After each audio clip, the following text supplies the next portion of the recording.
KERNEX Microsystems has received a 100.53 crore rupees order from Integral Coach Factory Chennai to supply, install, test and commission Kavach train safety system for train sets. The project includes warranty and long-term maintenance support and is scheduled to be completed by 31st March 2028. The order strengthens the company's position in India's railway safety and signaling business.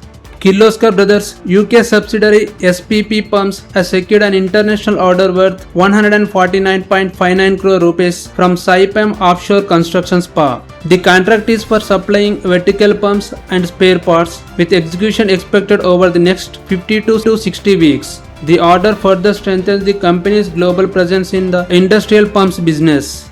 NATCO Pharma has completed the acquisition of an additional 13.25% stake in South Africa's Adcock Ingram, increasing its ownership from 35.75% to 49%. The transaction, valued at around 1,060 crore rupees, marks a major step in NATCO's long-term expansion strategy in the African pharmaceutical market.